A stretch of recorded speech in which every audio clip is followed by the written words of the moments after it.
Hey, it's Ben, and this is Drambo by Beep Street, and this video is going to be about a rack called Gain Match that you can download from Patch Storage.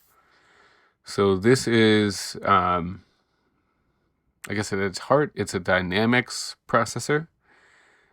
What it attempts to do is take the input level of whatever signal is going into it, and then it sends the processed signal out at roughly the same volume.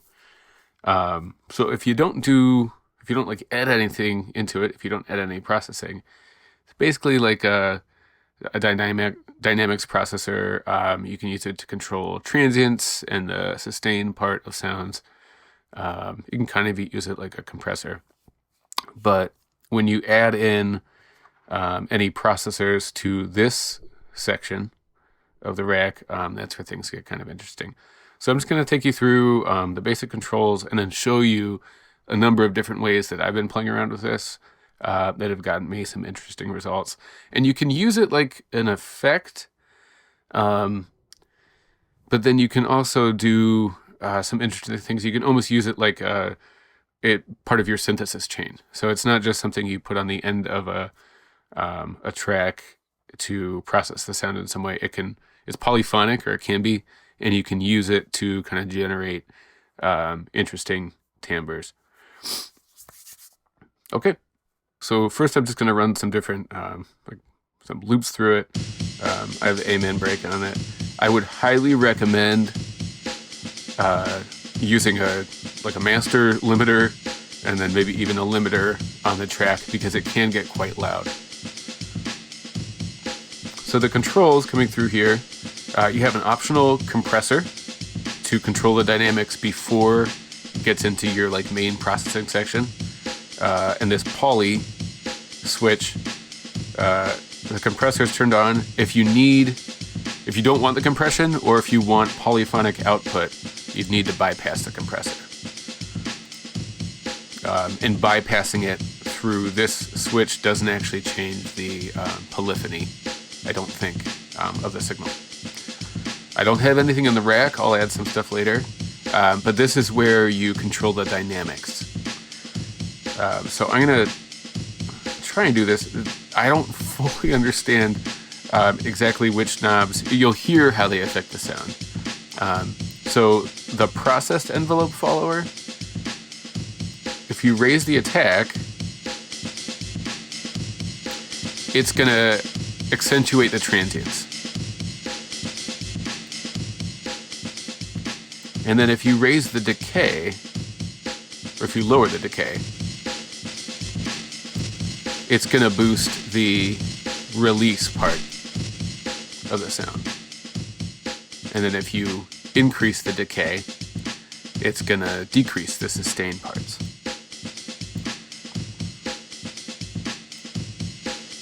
Now, if you increase the decay of the dry envelope follower, that is going to increase the sustain. And then if you increase the attack of the dry envelope follower, that's going to reduce the transients. So these controls are all, they're very interactive in how they play together. So like if you raise the attack, it really depends on the other parameters in this section. So you'll get a feel for it. It's kind of hard to really see what's going on, but you can hear what's happening. And then the amount of both envelope followers is by default turned all the way up. If you decrease the processed amount, it's going to raise the output signal. And then if you decrease the dry, it's going to get quieter.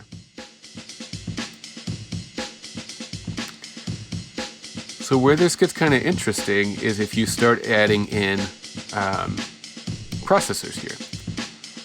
So what I might do is, for instance, add some saturation. So what is actually happening in the gain compensation rack is there are two envelope followers. One is receiving input from the kind of dry signal, optionally compressed, and then one is receiving its signal from the processed chain. So the dry envelope follower and a processed envelope follower. The output of both envelope followers is then passed on to a divide module. So it's taking the dry envelope follower signal and dividing it by the processed.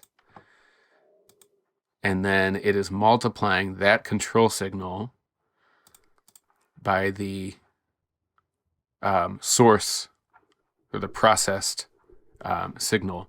So it's roughly making the output volume the same as the input volume, no matter what processing is happening in here.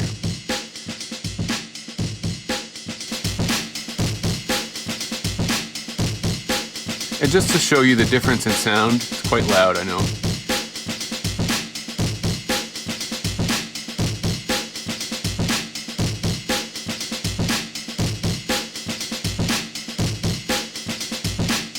I'm going to show you.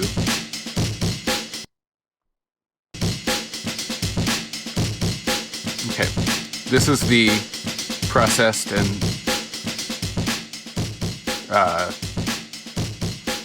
whatever. It's going to get really loud, sorry. So what it allows you to do is get the effect of whatever processing you're putting through, so saturation or delay or filtering, without that processing impacting the dynamics too much. Of course, it's going to be a little bit different than how it sounds coming in, but you can still get a lot of those transients or any other parts of the dynamics with all of your saturation or distortion or filtering or whatever. So all sorts of cool things you can do.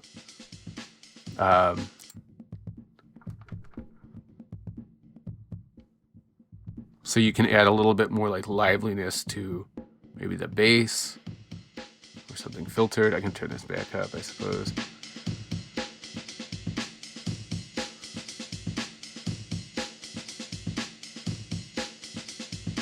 Or you could add like reverb but not have the tail come out as much. It's kind of like gating itself.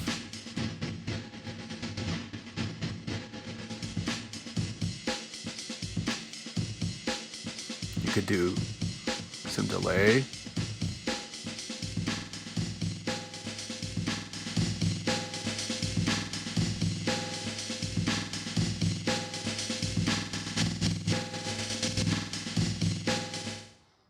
So all sorts of fun kind of things. Let's try something else. Something that I think is really interesting is to experiment with what would otherwise be very quiet signal and then sending that out at kind of roughly the same level coming in. So you heard a little bit of that with like the filtering, but by using math and subtracting two signals from each other, you can just hear things that you would not otherwise hear. So here are two saturation modules, and then I'm going to subtract one from the other. And first, we'll hear what it sounds like. See, there's nothing. You can see the signal coming in, and then nothing coming out. So I'm going to turn it down a little bit.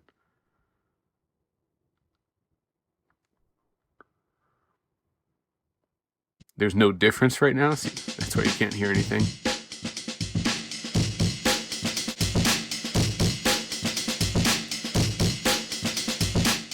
So this is the difference between two different levels of saturation.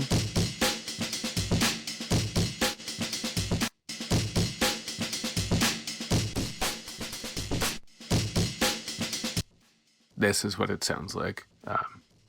Dry or not expanded back to the level.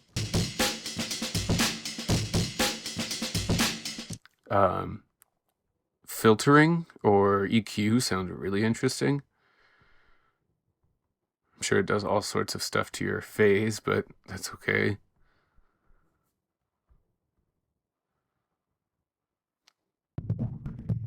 So 2 equalizers.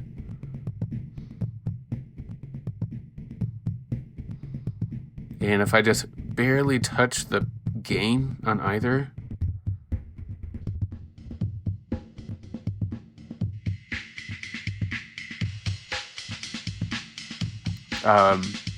I think this is, I guess, dynamic EQ. And I know when it's really like crushing, messing up the original signal, but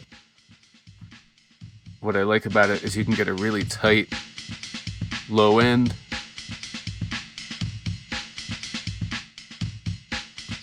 And then still get some of the sparkle up top.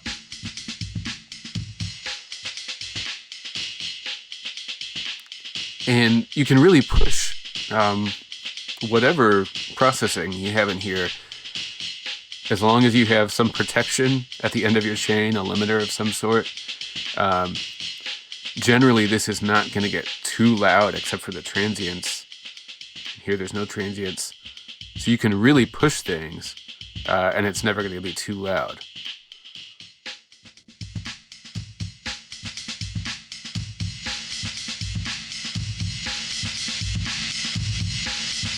It sounds loud, but it's not going to be peaking.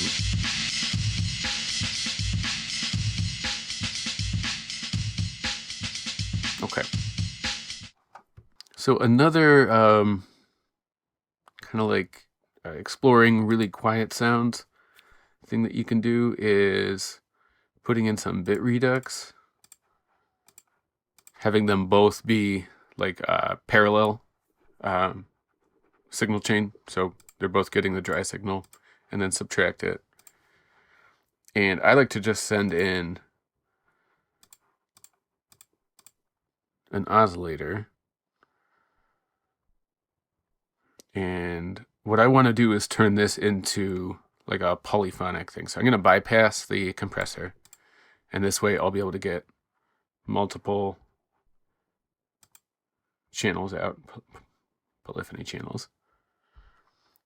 Now there's no difference here yet. So this is just bit reduction. We can play around with these a little bit more.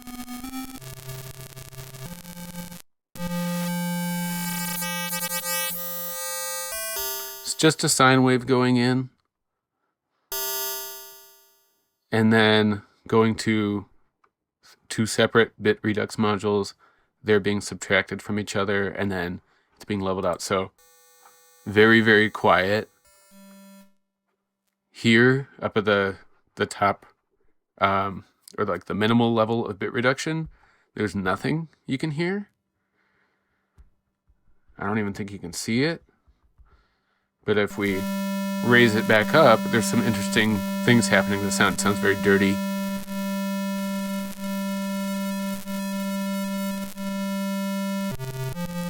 And we can make it polyphonic.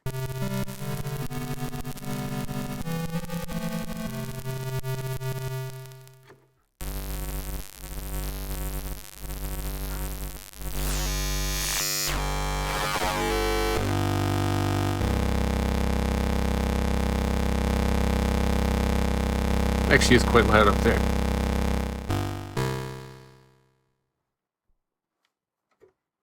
So that's something fun you can do. You can play around with different waveforms going in.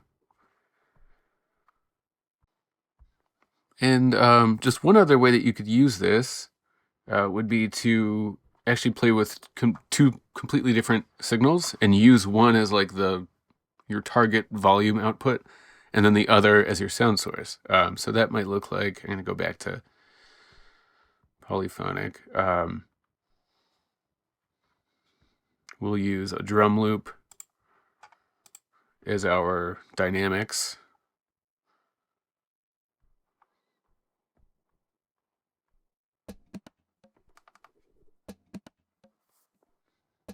And then I'm just going to have a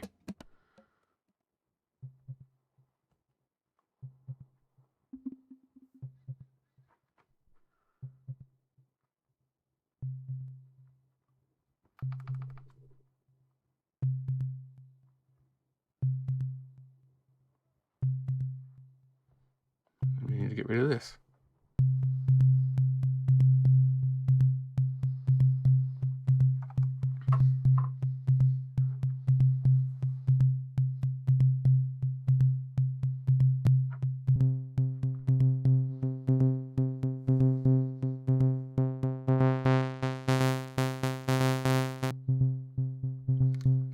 And if you wanted to, you could put more signal back here, and then, or more processing rather, going into the output, and then use the control voltage of either the dry or the processed envelope follower.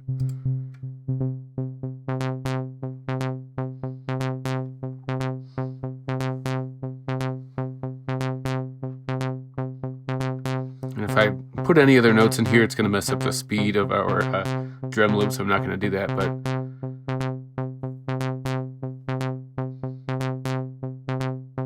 so I found that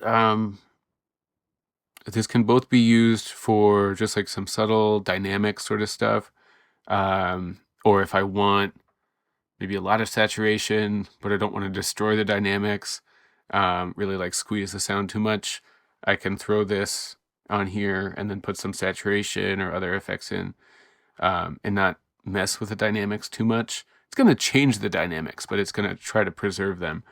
Or you can use it in more kind of creative ways, experiment with putting different processors in here and then like subtracting them from each other. Especially if something's really quiet, you can raise the volume back up very high, and hear some of the textures that you're not going to hear otherwise. It's just been a lot of fun. I'd encourage you to experiment with it and let me know what you think. Have fun.